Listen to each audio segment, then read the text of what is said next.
မှတ်နဲ့အဆင့်၈ထစ်နေလို့16တဲ့အဆင့်တိုက်ရိုက်တက်နိုင်မဲ့ထိတ်ဆုံး8တဲ့မျှော်လင့်ရဲ့အတွက်ဆိုဘာစီလိုနာဟာလက်ကျန်ပွဲတိုင်းမှာနိုင်ထားမှာဖြစ်မှာပါ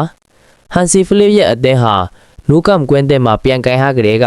ကစားရတဲ့3ပွဲစလုံးနိုင်ထားသလိုအဲ့ဒီပွဲဒီမှာအနှိမ့်ဆုံး3ခုနှုံးလဲတွင်းထားပါတယ်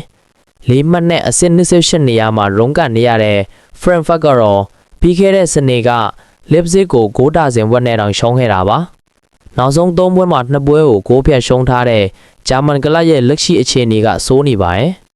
နှစ်သားသမား65ဆိုတဲ့ဘာဂါဈေးပြင်းလာသလိုကာတာလန်သားတွေကိုမို့ရွာနိုင်မှာပါ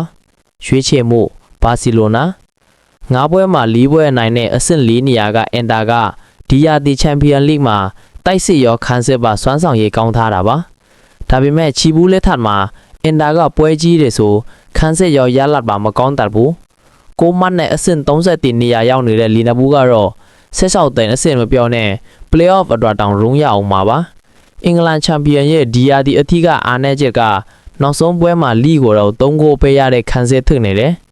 ဂိုးပေါင်းစေထုံးသားသမား3ကားနဲ့ဆန်စီရိုမှာဂိုးရနံတင်ပြနေမှာပါရွှေချယ်မှုဂိုးဘော body မောင်းဆော့ကစားဖို့ဆိုရင် Fiverr 3ည995ကို4839 623ကိုဆက်သွယ်လိုက်ပါ